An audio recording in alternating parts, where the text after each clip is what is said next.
जिस तरह अभी वेक्टर्स की पॉइंट्स हमने कंपाइल किए, माइंड यू हमने आपको सिर्फ इंपॉर्टेंट बातें बताई हैं, पढ़ना तो आपने खुद ही पढ़ाया कुछ नहीं है एक्चुअली। हमने आपको सिर्फ बताया कि क्या क्या आपको पढ़ना है। हाँ, हम काइनेमेटिक्स पर ही फोकस करें, ये टूल्स को हम ब्रश अप करा रहे हैं आपको। Trigonometry is another wonderful tool जो हमको जरूरत पड़ सकती है, और angle is a very common term, सब लोग जानते हैं। इसमें हम चाहते थे इस कन्वेंशन पर थोड़ा ध्यान रख सकें आप लोग कि हम लोग जब एंगल्स मेजरमेंट करते हैं तो क्लॉकवाइज और एंटी क्लॉकवाइज का क्या कन्वेंशन रखते हैं। एंटी क्लॉकवाइज में हम लोग positive, anti clockwise means you if you are going like this, अगर हम इस तरह से जा रहे हैं घड़ी के उल्टा और वही वाला है ना, और क्लॉकवाइज जा रहे हो तो नेगेटिव। ये कन्वेंशन हम लोग जनरली फॉलो करते हैं। तो एंगल के बारे में ये ध्यान रख सकते हैं, या कि ये फॉर्मूला भी बड़ा कॉमनली आपने पढ़ा हुआ है, angle is arc upon radius. तो एंगल निकालने के लिए कहेंगे हमको लेंथ ऑफ आर्क, और मैं फिलहाल अगेन ये कर्विलिनियर पाथ्स के लिए भी यूज होता है, बट लेट्स मैच्योर, धीरे धीरे हम उन पैरामीटर्स पर भी आएंगे जितना आपने 9th-10th में आई वुड से पढ़ा हुआ है। सर्कल वाला ये जो पार्ट के, ये आर्क जब मैंने बनाया it's a circular arc.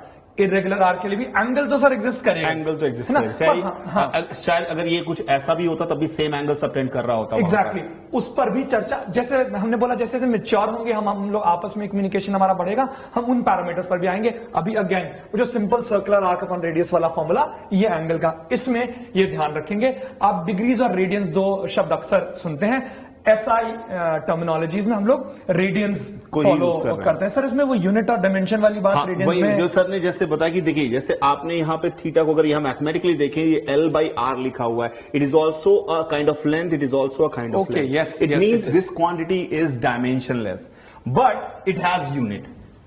This quantity is dimensionless but it has unit. Unit है इसकी, क्योंकि यूनिट इसलिए क्योंकि we need to measure it, तो हमने इसको यूनिट डिफाइन किया। और डायमेंशनलेस ही आई है बाय द डेफिनेशन। तो आर्क लेंथ अपॉन रेडियस जब हमने किया तो ऑब्वियसली ये डायमेंशनलेस ही आ रही है। बिल्कुल, और रेडियंस हम लोग एसआई टर्मिनोलॉजी में यूज करते हैं। तो कभी भी कैलकुलेशन में आप ध्यान दें, डिग्रीज में दिया हो तो प्रेफरेबली आप उसको रेडियंस में कन्वर्ट कर लें, to be on the safe side. Not that आप 30 डिग्रीज 45 डिग्रीज शब्द यूज नहीं कर सकते, पर आप रेडियंस में उसको कन्वर्ट कर लें। कन्वर्जन फैक्टर की मैं चर्चा कर लूं, क्योंकि कई बार सर ऐसा होता है जैसे कि कई बार जब हमें मैथमेटिकल अप्रोक्सीमेशन लगाने पड़ते हैं तब कई बार बच्चे गलती, जैसे कि आपको एंगल पढ़ा होता है कि sine theta is equal to theta for small angle, और उसने आपको दे दिया find out the value of sine 0.5 degree. अब ये तो बहुत बड़ी गलती करी बच्चों। और आपने क्या किया, आपने कहा ये एंगल बहुत छोटा है, sine theta is equal to theta, and you got the answer 0.5। So they just prove that 0.5 degrees 30 degrees. अगर मैथ्स में नोबेल मिलता तो मिल जाती। 0.5 is equal to 30। Get the point sir is putting up is के degrees का radians ऐसे खास जगहों पर बड़ा इंपॉर्टेंट होता है, और फिजिक्स में तो सर हमेशा बहुत सारी जगहों, इसीलिए आदत में ही डाल दीजिए कि आप अपने एंगल्स को रेडियंस में लिखें। That's fair, यानी अब आपसे 30 डिग्री को आप 30 डिग्री ना पढ़ के, हो सकता है आपकी 30 डिग्री पढ़ने का आदत डाली कि π/6 है, π/3 है, 60 डिग्री नहीं है, तो एंगल की आदत ही रेडियन में डाल लीजिए आप। π/3 π/6 के लिए ये रहा कन्वर्जन फैक्टर, डिग्री से रेडियन में कन्वर्जन फैक्टर, रेडियन से, because pi radians is equal to 180 degree. तो उस कन्वर्जन फैक्टर को आप बेसिक यूनिटरी मेथड से आप निकाल सकते हैं, ऐसा कोई फॉर्मूला बनाने की भी जरूरत नहीं है, पर सबने सिंप्लीफाइड फॉर्मूला लिख दिया कि अगर आपको दिया हो, कन्वर्ट करना हो तो π/180 का मल्टीप्लाई या 180/π का मल्टीप्लाई कर सकते हैं accordingly as per the need. या ओके, हाँ, मैं ये कुछ खास एंगल्स मैंने लिखे हैं। देखिए साइन 30 45 60 90 9 10 से रखना शुरू कर लिया था हम लोगों ने, है ना। ये जो पर्टिकुलर 3 4 5 वाला सर ने राइट एंगल ट्रायंगल बनाया, इसमें ये एंगल 37 डिग्रीज अप्रोक्सीमेटली। वैसे तो साइन 37 कॉस 37 मैं और सर उसी दिन, and we searched it also, we googled it also. वैसे हमें आइडिया था कि इररेशनल है, हमने गूगल किया, we found that it was irrational. फिर भी 3/5 सर सिंप्लीफाइड 2 डेसिमल प्लेस तक अपन इसकी वैल्यू 3/5 ले लेते हैं। हाँ, लेकिन इसमें एक और बात है, आप क्या होगा कि कई बार आप मैथ्स के सवाल सॉल्व कर रहे होंगे, वहां पर आपके पास कोई प्रॉब्लम आया, sine 37 into cos 37 plus cos 37 into sine 37 multiply करके उसकी वैल्यू निकालो, and you just put the value 3/5 4/5 3/5 4/5 and you might be getting a wrong answer, because these are the approximated values and it is very good to use in physics, but in trigonometric identities या proof करने में आप उसको use मत करिएगा। ये मत कहिएगा कि मैथ्स के सर से, कि सर हमारे फिजिक्स वाले सर ने कहा था कि साइन 37 डिग्री 3/5 होता है। It is just an approximated value, and just sir ने बताया कि it is actually an irrational number, irrational भी नहीं है। 3/5 इसका 2 डिजिट तक अप्रोक्सीमेटेड वैल्यू। 0.6 के सबके लिए सेम बात है, पर मैंने 37 का एग्जांपल लिया। इसके अलावा हाँ, एक और बात, ये वैल्यूज तो आपको याद रखनी, ये ट्रायंगल बहुत बार इस्तेमाल होता है, जैसे सर ने बोला, इसलिए इसको अलग से हमने एम्फसाइज किया। 3 4 5 को अब 3 4 5 की जगह वो 6 8 10 आ जाए तो ये बताइए सर, ये तो आपने बताया। तो obviously they all are same, but at the same time what we expect you to remember all kind of trigonometric identities like sec square theta minus tan square theta is equal to 1, all the angle addition formula, sin a plus b is equal to sin a cos b plus cos a sin b and blah blah blah, these सारे फॉर्मूले जो हैं आपको याद होंगे तो आपके लिए बढ़िया है। इवन वी एक्सपेक्ट यू कि आपको साइन रूल भी याद हो, कॉस रूल भी याद हो, तो ऑब्वियसली हम थोड़ा बेटर काम कर पाएंगे, बिकॉज ऐसा ना हो काइनेमेटिक्स पढ़ते पढ़ते आप मैथ्स में फंस रहे, बिकॉज ये please take the responsibility and be the warrior और टेक दिस रिस्पॉन्सिबिलिटी कि आई गारंटी सर कि ये जो टूल्स हैं इनकी वजह से मेरा काइनेमेटिक्स और फिजिक्स खराब नहीं होगा। It is entirely your responsibility, you are liable for that and please take up this responsibility. And talking of the warrior analogy, अपने तर्कश में तीर ज्यादा से ज्यादा होने चाहिए। आपको जरूरी नहीं है कि एनिमी को इसी तीर से मारेंगे, पर तर्कश ज्यादा होंगे तो किस एनिमी को किस तीर से मोस्ट एफिशिएंटली मारा जा सकता है वो हमें पता होगा। So that warrior analogy fits in very well here. आप इसलिए टूल्स तो सारे अपने नहीं तो बाद में को जैसे ने कहा कि आप मुझे गालियां देने लगे कि सर साइन रूल की तो इतनी जरूरत आई नहीं, आपने क्यों रटा दिया, मुझे कॉस रूल की इतनी जरूरत आई नहीं, आपने क्यों रटा दिया। सर ने कहा ना अभी नहीं आई, आ सकती है, तो you have to have that arrow in your तर्कस। Yes okay, basic coordinate geometry में ओरिजिन है, एक्सिस है, पोजीशन ऑफ अ पॉइंट है, इनको एक्सप्रेस करने के लिए अपना जो कोऑर्डिनेट सिस्टम यूज करते हैं। ये बिल्कुल बेसिक चीज की बात करिए, आपको पता ही होगा। Another tool like we started with vectors की बात करी, में trigonometry, so we are like coordinate geometry. बेसिक बातें तो आपको पता होनी चाहिए। ऑब्वियसली ये एक्स एक्सिस है, ये वाई एक्सिस है, we always define X and Y axis,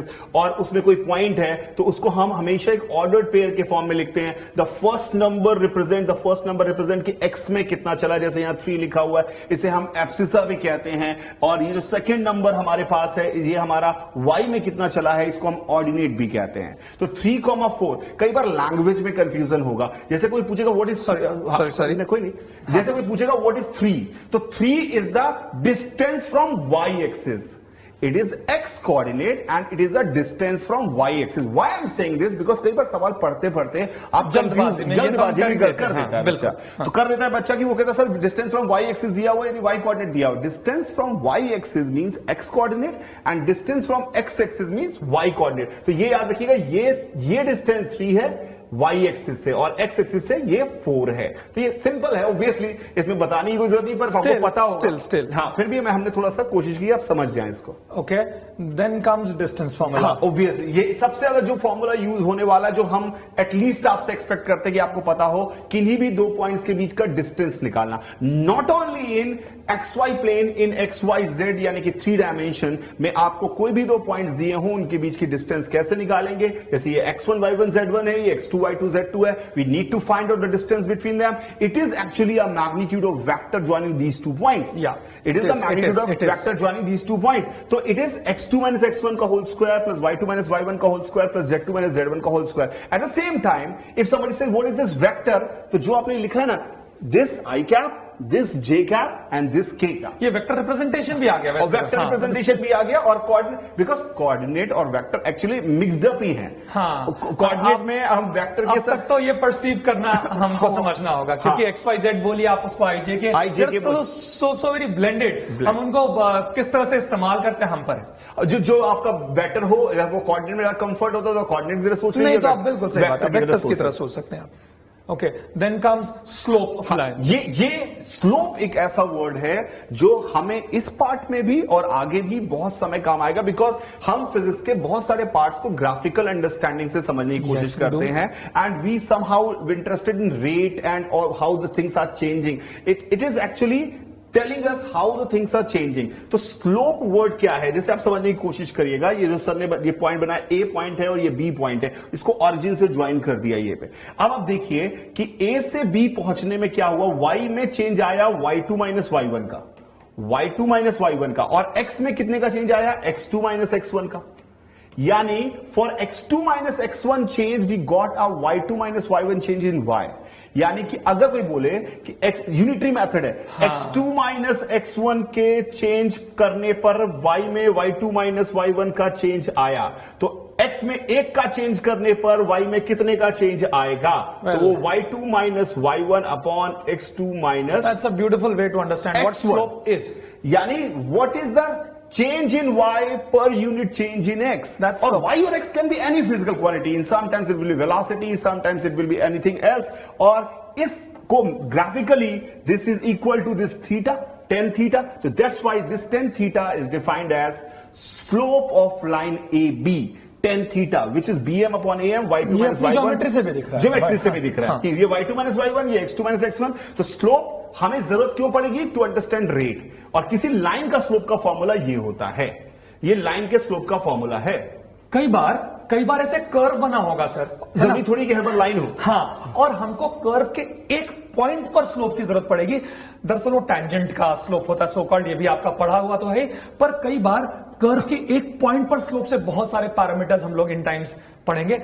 उस टैंजेंट की स्लोप भी, स्लोप निकालने का तरीका तो यही रहने वाला है. तब उसको भी आप इस तरह निकाल सकते हैं. किसी भी रैंडम कर्व के एक पॉइंट पर अगर आपसे कोई स्लोप पूछता है, draw a tangent there and उसको सीधे सीधे ये वाला एंगल दीजिए सर. अगर हम ये वाला एंगल करें तो हमेशा क्लियर रहेगा, बिकॉज टैंजेंट में 2 पॉइंट मिलेंगे नहीं. हाँ, यूं भी कह सकते हैं. बिल्कुल, है ना. उस टैंजेंट से, हाँ, अगर हम 2 पॉइंट की एनालॉजी से बात करें तो मिलेंगे ही नहीं. सो अगर वो टैंजेंट बना दिए तो एक्स एक्सिस से उसने कितना घूम फिर कर बात वहीं पहुंची, tan थीटा, और फिर वो 2 पॉइंट्स लेकर और सॉल्व करने वाली बात रही. इसका मतलब मेरे बेटा स्लोप हमेशा एक लाइन का ही डिफाइन है. जब वो बोले कर्व पे इस पॉइंट पे स्लोप निकालो, तो उस पॉइंट की, जैसे सर ने बोला, टेंजेंट का स्लोप निकालो.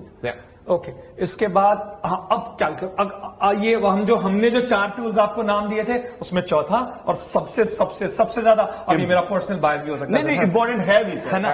तो ये कैलकुलस इज दैट टूल, और इसमें 2 बड़े हिस्से जो आप जानते हैं, डिफरेंशिएशन, इंटीग्रेशन, डेरिवेटिव्स भी बोलते हैं डिफरेंशिएशन को. तो डेरिवेटिव्स और उनके यूजेस की अगर हम बात करें, अभी थोड़ी देर पहले हम स्लोप की बात कर रहे थे. तो स्लोप को हमने लाइन का जब स्लोप लिया तो हमने वो 2 पॉइंट्स लिए, उनका change in y, change in x का रेशियो निकाला. कहीं ना कहीं derivatives is the idea of rate of change in a very sophisticated, precise manner. और छोटे हम पूरी लाइन का ही स्लोप न लेकर एक कर्व के बड़े छोटे से टुकड़े का एनालिसिस कर लें तो डिफरेंशिएशन कहला जाता. पर मेरे आपके लिए फिलहाल काइनेमेटिक्स में डेरिवेटिव्स और उसके यूजेस की अगर मैं बात करूं तो rate of change is the most important की. और उसमें मैं 2 तरह से रेट ऑफ चेंज की चर्चा कर लूं. एक एवरेज रेट ऑफ चेंज, मान लीजिए कोई भी y-x ग्राफ बनाया मैंने और कोई मेरे पास कर्व है. अब उसके किसी एक पॉइंट से दूसरे पॉइंट तक का मुझे बोले कि जो सर ने थोड़ी देर पहले आपसे स्लोप की बात करी थी, अब इसी में फिजिकल क्वांटिटीज में उसको बढ़ाकर ले जाऊं, y और x की जगह मैं कोई 2 फिजिकल क्वांटिटीज ले लूं, कुछ भी हो सकता है. मान लीजिए वेलोसिटी टाइम ले लूं, तो वहां पर ये जो चेंज इन वेलोसिटी और चेंज इन टाइम, यानी जो delta y, y2 minus y1 और x2 माइनस x1 वाले टर्म्स थे, उसकी बजाय कुछ फिजिकल क्वांटिटीज वाले टर्म्स आ जाएं, तो उसको हम average rate of change express करके उसी स्लोप के आइडिया को आगे परस्यू कर सकते हैं. और वही हमें एवरेज रेट ऑफ चेंज देता है. 2 पॉइंट्स के बीच के एवरेज रेट ऑफ चेंज का मतलब यह हुआ कि उन 2 पॉइंट्स के बीच में जो y कोऑर्डिनेट्स में जो चेंज हुआ, x कोऑर्डिनेट में जो चेंज हुआ, उसका जो रेशियो है वो उन दोनों पॉइंट्स के बीच का एवरेज रेट ऑफ चेंज देगा. ये एवरेज रेट ऑफ चेंज आपको एवरेज वेलोसिटी में भी जरूरत पड़ सकती है, एवरेज एक्सेलरेशन में भी जरूरत पड़ सकती है, तमाम जगहों पर जरूरत. तो सर इसका मतलब आप जो कह रहे हैं कि फॉर एग्जाम्पल अगर हमें पोजीशन वर्सेस टाइम ग्राफ ऐसा दे रखा हो, और उसमें पूछे कि जैसे हमें पता है, इतना तो हमें पता है कि basic idea rate of change of position is called velocity, और उसने बोला कि भैया मुझे 1 सेकेंड से 3 सेकेंड तक की एवरेज वेलोसिटी निकाल के दिखाओ. हाँ. तो आप कह रहे हैं कि अक्सर के कहने के अनुसार आप, बहुत सिंपल तरीका है, आपको कोई वैल्यू कैलकुलेट नहीं करनी है, आपको इनिशियल पॉइंट और फाइनल पॉइंट को जोड़ना है, और जो ये सीकेंड बन के आएगी, इस सीकेंड का ही जो स्लोप होगा that would be the answer. As simple है. यही है सर. बिल्कुल एग्जैक्टली यही बात है, एवरेज रेट ऑफ चेंज. और ये पोजीशन टाइम काइनेमेटिक्स की बात कर रहे थे इसलिए, and we will keep go on taking this forward for all the kinds of physical quantity. Maybe some time हम फोर्स और टाइम ले लें, maybe some time work time ले लें, और अकॉर्डिंगली फिजिकल क्वांटिटीज बनती जाएंगी और उनके एवरेज रेट उनकी बात कर सकते. ओके. अब इसी में फिर इंस्टेंटेनियस रेट ऑफ चेंज भी आता है। जब एवरेज की मैंने बात करी तो मैंने एक इंटरवल लिया, यहां से यहां तक का एवरेज। लेकिन अगर उसी एवरेज को एक बहुत छोटे से इंटरवल के लिए स्टडी करूं, या यूं कहूं ऑलमोस्ट एक इंस्टेंट पर मैं एवरेज निकालने की बात करूं, then comes instantaneous rate of change. वही सीकेंट टेंजेंट बन जाएगा। ऐसे ही मैथ्स में भी हम लोग पढ़ते हैं कि सर ये एक छोटा सा ये बात थी, मुझे बता दीजिए कि इंस्टेंट तो मतलब एक टाइम हुआ सर, फिर उस पे 2 पॉइंट कैसे लेते हैं सर? ये कैसे अपन समझा? बिल्कुल कैलकुलस, शायद इस कैलकुलस की आत्मा ही यही है। हाँ, क्योंकि ये जो लिमिट वाला टर्म आप देख रहे हैं, डेल्टा एक्स टेंडिंग टू 0, दरअसल था तो ये सीकेंट ही, मगर ये दोनों पॉइंट्स इतना नजदीक थे कि limit delta X tending to 0 जैसे कि वो दोनों इतना पास आ गए कि एज ऑब्जर्वर्स हमें वो दोनों सिंगल पॉइंट लगे। तो बनाया तो हमने सीकेंट ही था, स्लोप लेने के लिए सीकेंट ही बनाना था, मगर वही सीकेंट जब दोनों पॉइंट्स इतना नजदीक आ जाएं कि वो सिंगल पॉइंट अपीयर होने लगे, हम उसको टेंजेंट कह देते हैं। वो जो सबने सोल ऑफ कैलकुलस की बात करी, गो थ्रू कैलकुलस, तो आपको शुरुआती दौर में यही सोल ऑफ कैलकुलस बार बार दिखेगा। इसी से ही सारे डिफरेंशिएशन के आइडियाज तो सर ने बोलना कि ये पॉइंट है तो 2, पर वो इतने पास हैं कि दुनिया में कोई नहीं बता सकता कि ये दूर कितने हैं। बिल्कुल सही बात। इतने पास हैं, यानी कि they are close enough that you can never think of. आपने कहा सर ये 0.0000001 mm से छोटे है, मैंने कहा उससे भी छोटे। आपने कहा कुछ भी बोला आपने, मैंने कहा जो भी तुम बोलोगे उससे भी छोटा है, यानी it is smaller than you can think of. यानी ऐसे अगर मैं मैथमेटिक्स में सर इसको मिला कहूं कि अगर मैं बोलूं कि 0.999999 अप टू इंफिनिटी लिखा हुआ है और ये 1 लिखा हुआ है, इन दोनों में कौन बड़ा है? तो ऑब्वियसली लगता तो है कि 1 बड़ा है, but you can never give me a number between these 2 number. तो इन दोनों का जो छोटापन है, ये जो गैप है ना, वही है इतना छोटा कि कोई सोच ही नहीं सकता। बिल्कुल सही बात। और इसी से वो सेकेंड जो थी वो टेंजेंट बन गई और वो सिर्फ एक पॉइंट पे टच कर रही है, बिकॉज इवन थोड़ा ज्यादा हो रहा है, पर even God can not tell us कि भैया 2 पॉइंट है, पर वो है 2 पॉइंट। तभी वो इंस्टेंट, वो एवरेज रेट से इंस्टेंटेनियस रेट पे बन गया। Okay fine. हाँ, तो अब अगर इसमें साथ में जैसे कि अभी बात की थी, उसके अलावा अगर हम क्या बात करें तो हमें इंटीग्रेशन की जरूरत होती है। इंटीग्रेशन का मतलब क्या? इंटीग्रेशन वर्ड का मतलब है इंटीग्रेट करना। No issue sir. इंटीग्रेशन का मतलब है इंटीग्रेट करना। इंटीग्रेट करने का मतलब होता है जोड़ना, समेशन, यानी कि ये सिर्फ और सिर्फ थैंक यू, ये एडिशन है, यानी summation. Integration is addition of a very very small terms and such infinite terms, यानी integration is the summation of smaller terms but number of such terms will be infinite। छोटी छोटी बहुत चीजों को जोड़ने को इंटीग्रेशन कहते हैं, एकदम सिंपल भाषा में बोलूं तो ये जैसे fx dx एक छोटी सी चीज है, उसको जोड़े हमने बहुत सारे, तो ये सांप जैसा बनाया, ये इंटीग्रेशन कहलाता है। और ये बहुत क्लासिकल चीज है। और हमें जो अभी याद रखना है कि कभी भी कोई कर्व दिया हो तो उसका ग्राफिकल मीनिंग, उसका मैथमेटिकल मीनिंग इंटीग्रेशन का क्या होता है। जैसे उसने बोला a ये पॉइंट है, b ये पॉइंट है, उसने कहा a से b इस फंक्शन का, जो भी फंक्शन दिया हुआ था, ये फंक्शन जो दिया हुआ है तो सर ने हाईलाइट किया, इस फंक्शन का इंटीग्रेशन करो a से b, इसका ये देगा क्या? What does this function will give us? तो अभी हमें फिजिकल क्वांटिटीज में तो नहीं पता क्या देगा, वो तो हम बाद में डिफाइन करेंगे, पर अभी ये जो देगा वो सबसे इंपॉर्टेंट ठीक है, वो देगा एरिया अंडर दिस कर्व। यानी ये जो पूरा का पूरा एरिया, जिसको 1 पार्ट को रेड किया हुआ है, ऐसे सारे पार्ट को अगर हम ये पूरा शेड कर दें तो ये पूरा शेडेड एरिया हमारा ये इंटीग्रेशन दे रहा होगा। ये बहुत काम की चीज है मैथमेटिकली। फिजिकली हम देखेंगे इसका यूज क्या, इस एरिया से हमें क्या फायदा मिलता है, क्या क्या चीजें मिलती हैं, लेकिन अभी ये समझ में आना चाहिए 2 बातें जो आपको पता भी है। Integration is nothing but addition of large number of small things. Yes. And the second thing is that area under the curve can be calculated by definite integral। definite का मतलब कहां से कहां तक, डेफिनेट यहां से यहां तक। इनडेफिनेट का मतलब कहां से स्टार्ट है कहां पर गया ये नहीं पता।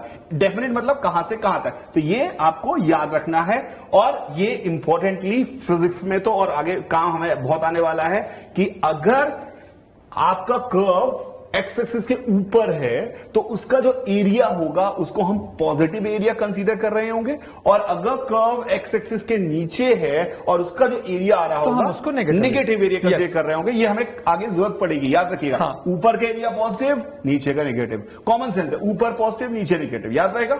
हाँ, न्यूमेरिकल्स में तो बहुत बारी काम आने वाला है ये। Okay, average of a function.